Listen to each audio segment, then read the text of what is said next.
ఈ రాష్ట్రంలో వైఎస్ జగన్మోహన్ రెడ్డి గారు ముఖ్యమంత్రి అయిన తర్వాత ఎప్పుడూ లేనటువంటి విధంగా గ్రామాల్లో కానీ పట్టణాల్లో కానీ ఉన్నటువంటి పేద విద్యార్థులు మెడిసిన్ చదువుకోవాలన్నటువంటి మంచి సంకల్పంతో 17 మెడికల్ కాలేజీలని బిగించేసి దాంట్లో 5 మెడికల్ కాలేజీలని ప్రారంభించి ఇంకొక 5 మెడికల్ కాలేజీలని నెక్స్ట్ సంవత్సరం అంటే 2024 ఎన్నికలు అయితే 25లో వాటిని ప్రారంభించడానికి సిద్ధంగా పెట్టినటువంటి హాస్పిటల్స్ని కానీ కాలేజీలతో పాటు హాస్పిటల్స్ కూడా ఉంటాయి.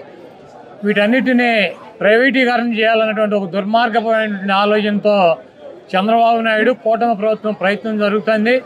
ఆ ప్రయత్నాలను అడ్డుకోవడానికి జగన్మోహన్ రెడ్డి గారు అనేక విధాలుగా మరి ప్రజల తరపున ప్రజల కోసం ప్రజలతో కలిసి పోరాటం చేయాలని చెప్పి మరి ఆయన నిర్ణయం తీసుకోవటం, ఆ నిర్ణయానికి అనుగుణంగా వైఎస్ఆర్సీపీ నాయకులు కానీ కార్యకర్తలు కానీ శ్రేణులు కానీ ప్రజలు కానీ పెద్ద ఎత్తున మద్దతు పలికారు.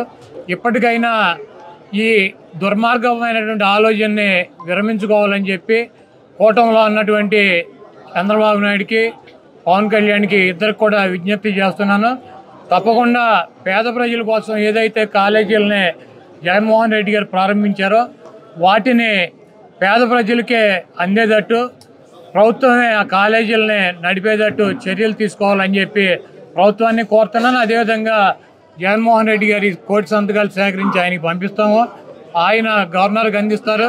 పైన ఉన్నటువంటి కేంద్ర ప్రభుత్వం కూడా ఈ ప్రభుత్వానికి మద్దతు ఇస్తుంది కాబట్టి వాళ్ళు కూడా జోక్యం చేసుకుని ఈ కార్యక్రమాన్ని ఇక్కడతో ఫుల్ స్టాప్ పెట్టాలని చెప్పి నేను కోరుకుంటున్నాను.